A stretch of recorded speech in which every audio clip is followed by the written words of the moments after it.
So it's your boy back with another story time. Let's get straight into it. Let's not waste any time, bitch, because you know I do these shits in the car and I'm almost home, but I want to give y'all the full story. We don't do cliffhanger. Anywho, let's get into it. Let's do it. It's your boy. So this story takes place back when I was in the army, after gaining popularity, after knowing everybody, after breaking up with Bae for the first and second and third time. This is after breaking up with KT as well. So bam, basically, like, at this time I wasn't really having a lot of parties. A lot of people had left. If you've ever been in the military, you know, like, you make friends, but everybody's not going to be there during your whole term. You know, you might meet a group of friends the first year, and then the next year half of the motherfuckers is gone. And that's what was happening. Slowly but surely everybody was leaving. So I ended up spending time with my ex, KT. We would just chill, watch movies, like, you know, like romantic movies and shit. You know what I'm saying? You try to get up in the cheeks. He ain't getting in the cheeks again. So bam. Me and KT chilling on his bed, and somebody comes in his room. Right now, it's only 3 people that have keys to these rooms and just walk in these motherfuckers. It's a roommate, a staff sergeant, or the people that come and inspect it. So when they opened the door and came in, KT realized he had a roommate. He did not like that shit because he didn't have a roommate for about a year. He done customized that room, made it his own. Like, the bitch was his little palace, you feel me? So him having a roommate meant he had to adjust. So anyways, bruh had introduced himself. I introduced myself to him.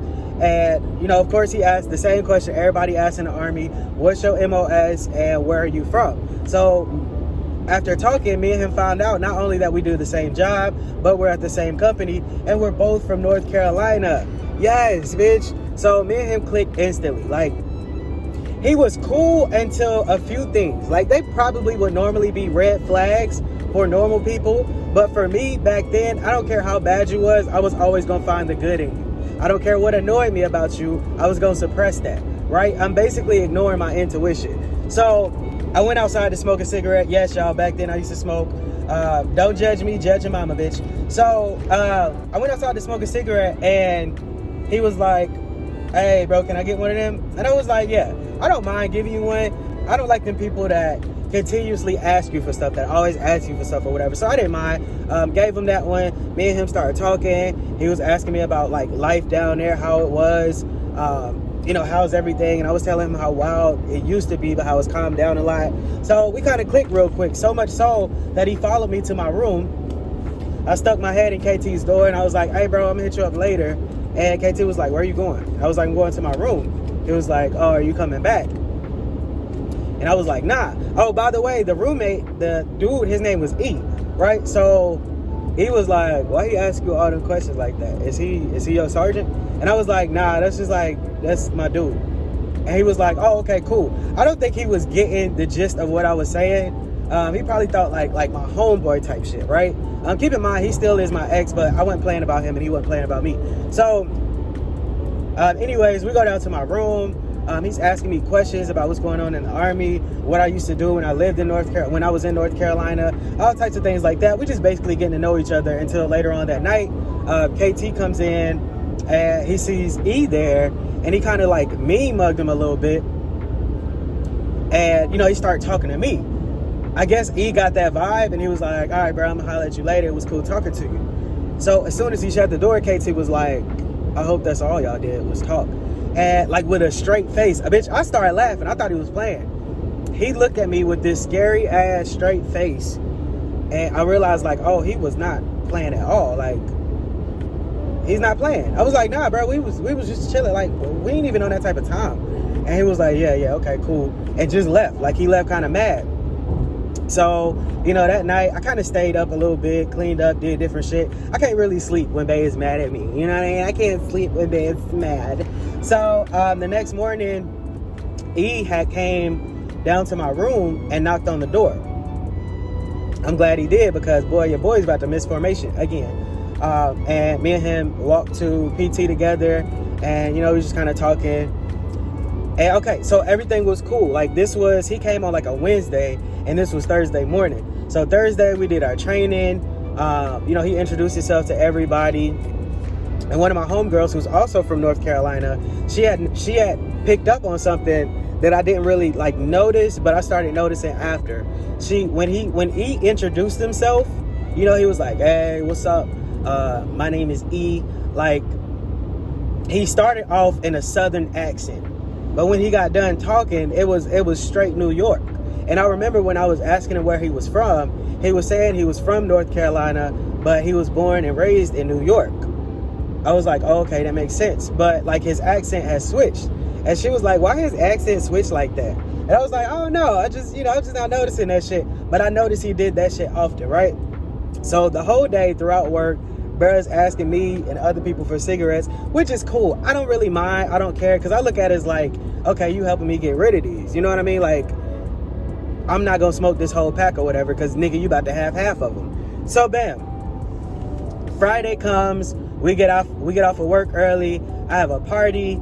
E comes down, turns up, see what it is. You know what I mean? The way my parties go in the barracks is like a college party. Like anybody that's been to college, imagine throwing a party in your dorm with no RA or nobody trying to stop you. That's what it was, and it was lit. Bitches was showing titties. It was lit. It was just a nice party. Motherfuckers was humping, dry humping, drinking. It was just fun. But most importantly, it was a safe space for female soldiers, for really any soldier. Like anybody that came in my room, know that, like, don't get me wrong, motherfuckers would talk shit, but the vibe was so good that like everybody was on that good talking shit. Like, what's up with your big head ass type shit, you know what I mean? Like shit like that. So everybody was in there vibing, and it was a thing. And he started to realize that, you know what I mean? So after that, me and him got a little bit more closer, and he would, every day at lunch, he would come to my room. It was a lot of people that would come to my room, but he was there every day. He would come to my room. Sometimes he would go, when I didn't have a roommate, he'd go on the other side of my room with that other bed and take a nap. Like, I was just getting the vibe of he just liked my vibe. He liked my energy or whatever, right? Party. Friday, we had a party. Saturday, we had a party. Friday, Saturday, and Sunday during the day, we had a little cookout. Everything was cool. Everything was chill. The next week, the same thing. And it was pretty consistent for the next couple of weeks. And by then, me and E are getting closer. He's meeting my friend group, but my friend group is not liking a few things. They're not liking the fact that he always asks me for cigarettes. They don't like the fact that he keeps switching up his accent. But I mean, he himself is cool. So, like, they cool with him. But they like, why does nigga keep doing that? Like, what's going on with him? And nigga, get your own cigarettes. One of my friends had said that shit when he asked me for like the 4th time when we went to like Florida or something. So anyways, we chilling, we getting to know each other, bam. Broke week is starting to come, and that's usually when motherfuckers be like, you might have went home and went all out for your family for Christmas or whatever, but like in January, February, motherfuckers is broke, okay? A lot of us, especially us that didn't know how to manage our paychecks, was living paycheck to paycheck in the Army. If it wasn't for the DFAC, which is the cafeteria, most of us would be starving, including me. So broke week is here. A lot of people coming back to the room to start partying and shit. And I'm just like, nah, I'm gonna chill out a little bit. We started just watching movies, like me and a few friends. We watch scary movies or some shit like that and just vibe out, drink, and do whatever. One weekend, this new private came up. Now, everybody know about me and my parties. So this new chick, she came up to my room, and she was like, hey, I'm Lena, what's up, fool? I heard you cool as shit and you be having parties, like, I'm ready. And I was like, yo, chill out, you just got here, like, don't get fucked up and get in trouble yet, like, you know what I'm saying, give it some time. And we kind of got cool, we got close, and she started spending more time in my room too, right? Let me describe Lena to you. First, let me describe Lena and E to you. So E stands tall at about like 6'1", 6 foot, muscular, tattoos. It's given fine, right? Except for he has like buck teeth. Like, he has real buck teeth. And, he wear these like beady glasses. And like, that's the only thing that would turn some people off. But I can see past that shit. Like, don't get me wrong. He was cute to me. He was straight. And then there's Lena. She was probably like 5'7", feisty as fuck. Hood ass Mexican chick. I don't know how she made it through basic, and she didn't take no shit from nobody. Like, everybody knew she wasn't the one to play with, right? So yeah, like, she cool, she chill, she do her thing. So she started coming to the parties, but she drinks, but she's like, I gotta get a feel of the surroundings. Like, I gotta see how everybody's energy is, because I don't fuck with everybody. Like, so that's what she was given. And, you know, she eventually got comfortable and started chilling and drinking with us. When she started drinking, I seen a whole nother side of her. Like, she was wild as fuck. You feel me? Until she drunk too much. Then she would just pass out. Her and usually her homegirl would pass out and sleep on that other bed in my room. And then in the morning, like, we clean up and go get some food or some shit. Or just go downtown to the Riverwalk or whatever. So that kind of continued, and you know, it was just vibe. It was different people in the room, different people, but E was one of those people that was always there, and Lena was there a lot of times during the weekends and like after work, or she was never there in the morning or during lunch. So one weekend, like, everybody had just out and dispersed. A lot of people had left and, you know, got out of the army. Some people had went to different duty stations, but a lot of people that were there doing the parties were not there anymore. Like, they were gone, you know what I mean? So my party started dwindling down, which is good. I needed it to be like that because, y'all, the whole time that I've been in the army, I've never been alone. Like, I've always had people around me, even when I'm sleeping. You know, people staying the night. If I didn't have a roommate, one of the friends or E would stay the night. But it was always people around. This one weekend, Lena just comes down there with her homegirl. But the homegirl that, we're going to call her Tay-Tay. Tay-Tay was getting ready to get out of the military. So she was doing a lot of stuff and going back and forth to her house or whatever, right? So she wasn't really there. So it was just really me and Lena and this other Mexican dude who was getting kicked out. So both of them, Tay-Tay and the other Mexican dude, were doing this shit together because they both live in kind of the same area, and they was trying to get out at the same time so they could fly together and all that shit. So it's just really Lena left out of their group, and you know, we chilling. So she come with some mixed drink. I don't know what it was, but that shit, I took one. Now, as a soldier, bitch, I was drinking heavily.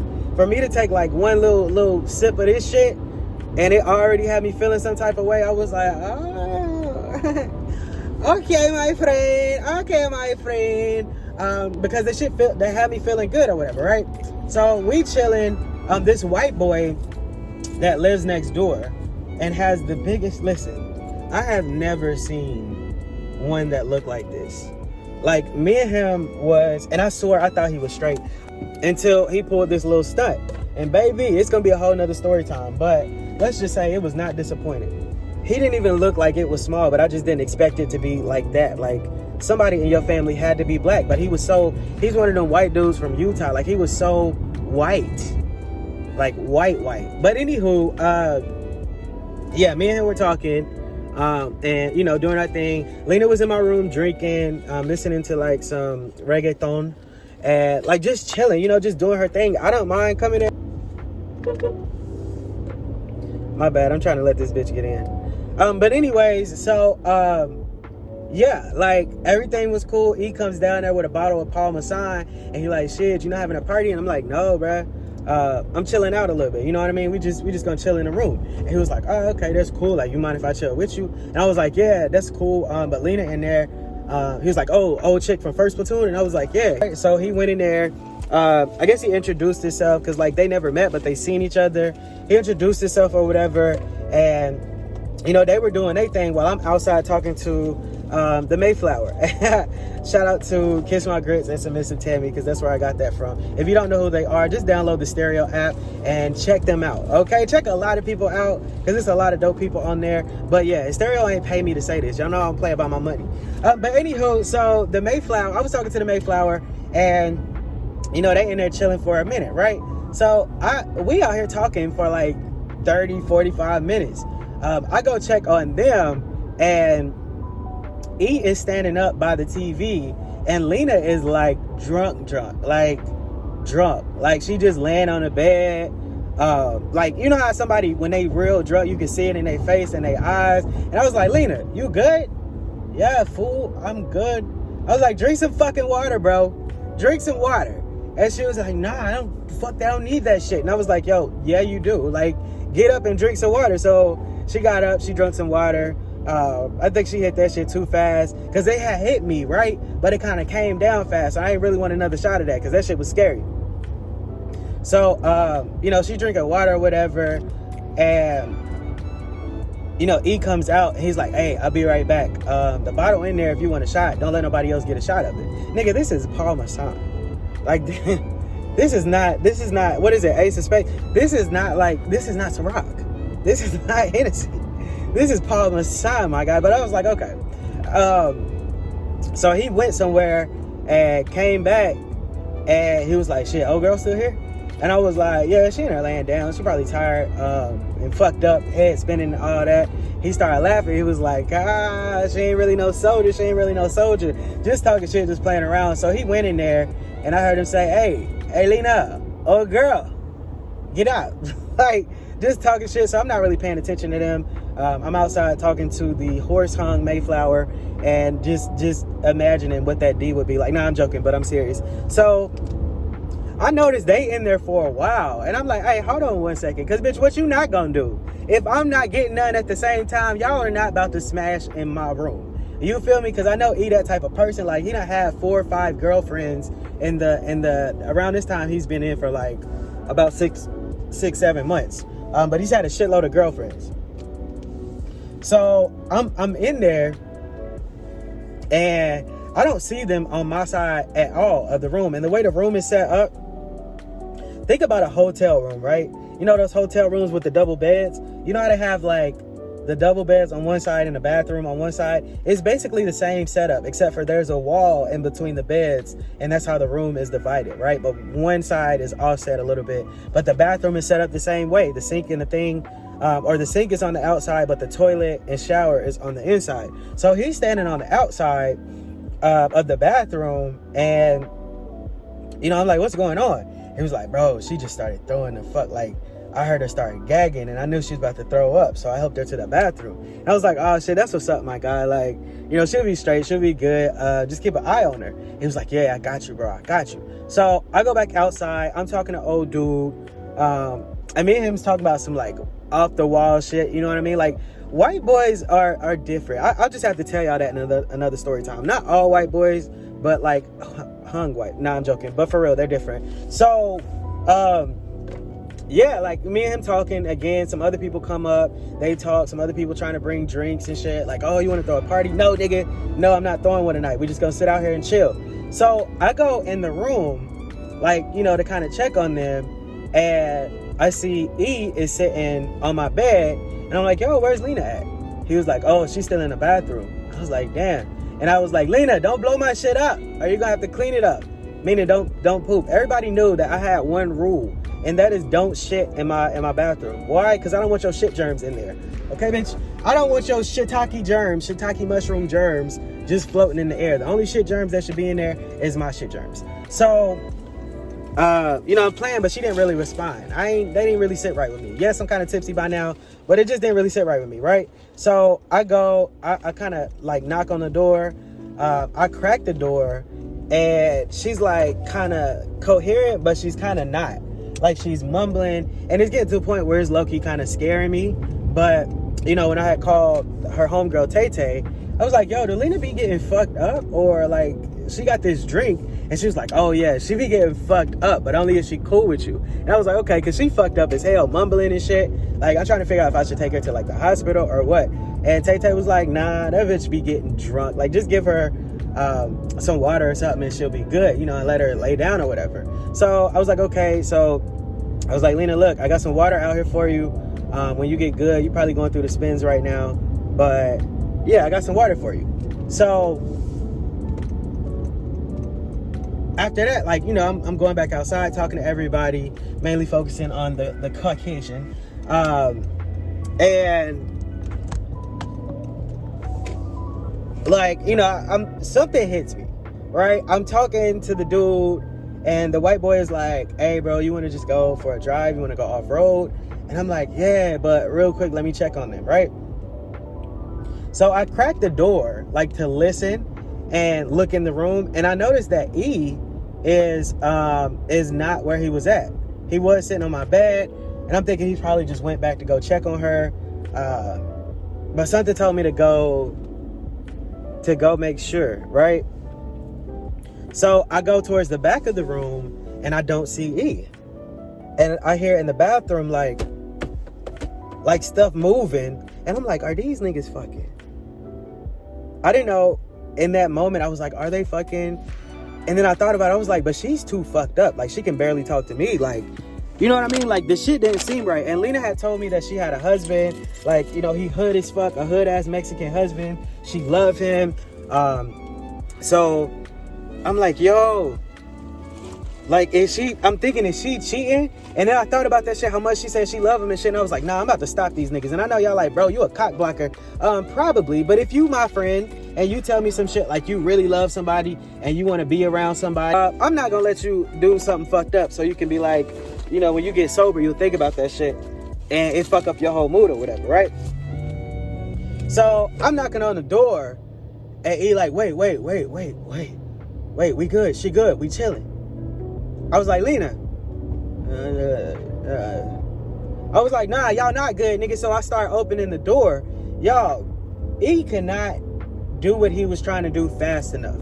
When I opened the door, Lena was bent over the toilet with like her hair is dipped in the toilet water. Yeah, she bent over the toilet. Her hair is dipped in the toilet water. And like her face, you know where your ass is at, right? You know, which if you have a big ass, when you sit on the toilet, the inside, your ass is kind of in there. That's kind of where her face was, where all these niggas' asses have been. And I know, like, she's not the type of chick that'll go for that. So I look back, and E is trying to pull her pants down, and I know she didn't consent because her pants were still buttoned. Like, they were so tight. You know how girls wear them tight pants? Her pants were so tight that he couldn't really get them down. And he was trying to get them down with the button still on. And all I see is his private part with no condom, no nothing. All I see is his private part, like him trying to hump and put it in her, you know, her, I'm trying to be like, he was trying to put it in her butt, basically. Yeah. So when I seen it, it just shocked me. Like, you ever see something or something just shock you, like it just throw you, like that situation just shocked the fuck out of me. And literally for a while, the bathroom is so small that he would have to step around me. And when he started coming towards me, like, he just let her go and she fell into the toilet. I was like, nigga, what the fuck are you doing? He was like, oh, like, she was saying, like, you know, she needed some D. And I was asking her, did she want, you know what I'm saying, did she want to do it quick? Like, bro just started lying. Like, Lena ain't that type of chick, bro. Lena ain't that type of chick. Bro just started lying. Like, I was like, yo, get the fuck out my room. Like, I got so mad, bro. The white boy heard me and he came in there and he was like, what's going on, bro? What's going on, brother? And I was like, yo, do me a favor and just make sure bro get back to his room, right? He was like, no, I'm good. I don't need no help getting to my room. Like, I'm straight. Where's my bottle? I'm good. And I was like, bro, I know you ain't the motherfucking one that's mad right now. He was like, nah, you just, you know what I'm saying? You just blocked. So I got Lena up. I pulled up her pants. I started wiping her hair. I got a rag and started like wiping her hair. And then I threw that rag away because I was wiping off toilet water. And then I got a hot rag and started wiping her face and shit. And she was just so out of it, bro. Like, she was just so out of it. Like, before she was just drunk. Now she's like completely out of it, like not realizing what's going on at all. And I was like, Lena, you want to go to your room or you want to stay here? Like, are you okay? Are you hurting anywhere? Because I didn't want to ask, like, you know, personal questions. That wasn't really my business, you know what I'm saying? But I was going to protect her, right? So I was like, you hurting anywhere? Is everything good? And she was just kind of mumbling like, yeah, I just want to lay down. I was like, here, drink this water first. Drink this water. So I got her to drink like half a water bottle. She went to sleep. I stayed up kind of watching her. And me and the white boy was talking about what's going on or whatever. And, you know, the white boy was like, dude, that's fucking sick. Like, dude is a creep. He's a weirdo. Like, I'm sitting here hurt for him because I'm like, what made him get to this point? What made him think that it's okay? Like, he did that shit like it's normal. It didn't seem like his first time. You know what I mean? And it's like, you know, me and Brad had been chilling with each other and all that shit for a couple months. Like, why would you do something like that? So anyways, the next morning, Lena, you know, she got up. I got up before her because I was cleaning up. She got up and she was like, what's up, fool? And I was like, what's up, yo? You good? And she was like, yeah, I just got a headache. Like, I got a bad headache. Gave her some Gatorade, some water. And she was like, yeah, just my head hurts so bad. And I was like, do you remember what happened last night? And she was like, no, I just started drinking. She was like, no, I just started drinking. And next thing I know, like, fool, I got too lit. And I was like, yeah, you want to go to like the hospital to like check anything? Because I was trying to ask without asking. I was like, you want to go to the hospital to like check anything? And she was like, no, I'm good. It's just a headache. I'm just hungover. I'm probably going to go take a bath and go to sleep. And I was like, okay, cool.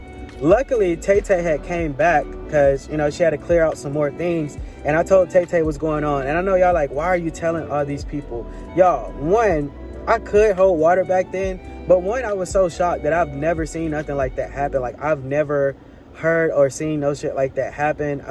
I lied. I've heard about stuff happening, you know, or seen it in movies, but not like in real life. Like, none of my homeboys before school was ever on that type of time. Like, I've never been around nobody like that. So I didn't really know how to ask, and I know it's such a sensitive subject. And the way she pops off, I already knew that she would have killed that nigga.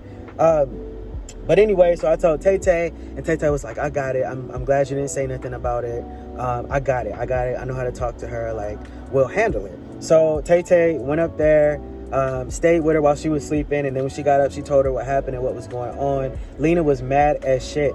Lena was fucking mad as shit. But the sad and scary thing is she didn't want to get kicked out. So she basically ended up just brushing it off. Like, not saying nothing to nobody about it, except for the people who knew. But yeah, she basically brushed it off.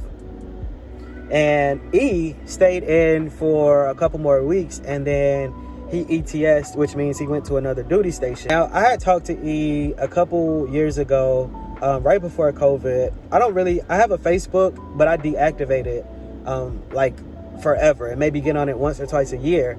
But I got on it, I saw a message, and he was saying that he was in my hometown, which I don't live there no more. He was like, hey bro, I'm in your hometown. I was wondering if you wanted a link. When I seen that shit, bitch, I blocked him. I didn't even respond. I blocked him because it's like, nigga, I will never forget what you did. And I'm pretty sure Lena never forgot what you did. Like, yeah. This story just kind of made me sad. But I'm really telling y'all this to be aware. Just be aware of the people around you. I'm thinking this dude is cool. He's all right. Everybody's telling me, you know, red flags. But I'm like, no, he's cool. He's straight. So one day, me and E had to get surgery, right? Had to get like eye surgery on one of his eyes or whatever, right? Like laser eye surgery. And we had to drive to 3 or 4 hours away. So we had to drive to fucking Savannah, Georgia, right? Y'all, on the way there, it was cool. We was talking about different things. And this was before that situation. We was talking about different things. And then like, kind of like when we got there, he was telling me about some other shit. Like, you know, some shit that he tried with a couple. And I was like, oh, okay, that's what's up, right? So on the way back, he was saying shit like, you know, I kind of got a feeling that you used to like me. He was like, I don't know, just the way like you would look at me and blah, blah, blah. Now I did, but back then I wasn't one of them motherfuckers that be like, oh yeah, that was me. I like you type shit. I just want to see how far you'll go. You know what I mean? So we was talking about that shit. And like, that could have been a perfect opportunity to fuck around with him or whatever. But I was just like, nah. I was like, nah, I'm good. Something told me nah, and then this shit ended up happening. But yeah, y'all, that's my story time. I don't know what I'm gonna title it. But yeah, just be aware of your surroundings. Be careful. And most importantly, be safe.